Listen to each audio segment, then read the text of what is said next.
而港督彭定康以港大校監嘅身份出席，主持問答時間。不過李光耀總共只係答咗2個問題啫，其中一個問題係由港督提出嘅。港督問到英國喺過去50年撤出亞洲殖民地嘅過程當中李光耀從中係得到乜嘢嘅啟示？ On the whole, it has been a disappointing exercise. I remember as a student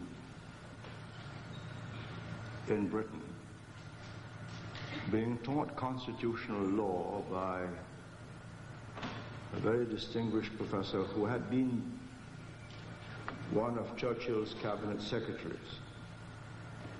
And he illustrated with the example of Ceylon how the ideal transition to democracy and self-government would take place. They had their first municipal elections in 1932 for mayor of Colombo and a council for Colombo. They had 2 universities. They had a thick layer of professionals and administrative officers. They had large sterling balances. So they started off with all the advantages that would ensure progress and prosperity.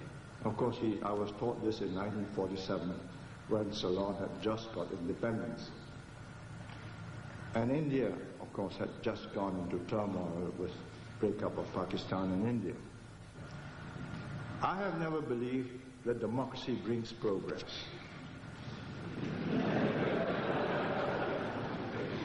I know it to have brought regression.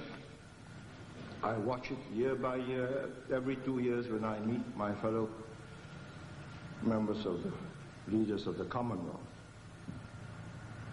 And it need not have been thus. The British never governed these countries by one man, one vote. It was one British government, one British resident, and his word was law. And he had good district officers whose word was also law for that district. I think regardless of the present missionary zeal of the Americans of democracy and human rights, which has broken up the Soviet Union, it would be misguided to believe that what has worked in very special circumstances amongst European societies and what is barely working in Korea and Taiwan is universally valid. How to establish good government? Good government means a government that considers itself a trustee of the people, whether you're king, chief, or whatever. Not somebody in temporary charge and insecure and therefore out to settle an annuity and a nest egg for yourself, which is what has happened in so many countries. So if you ask me what my thoughts on decolonization are, I think they are grim, because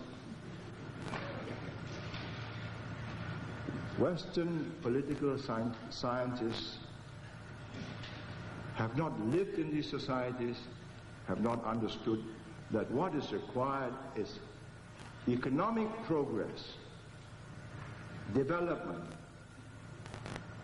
and the final blossoming of a large educated middle class, which alone can sustain a democracy. When you have 60 to 70% of your population educated, knowing what will work and what will not work, then one man, one vote makes sense. If I give way on Hong Kong to the British, who do not have either military or economic clout to hurt me, then I'm inviting trouble from from Bill Clinton.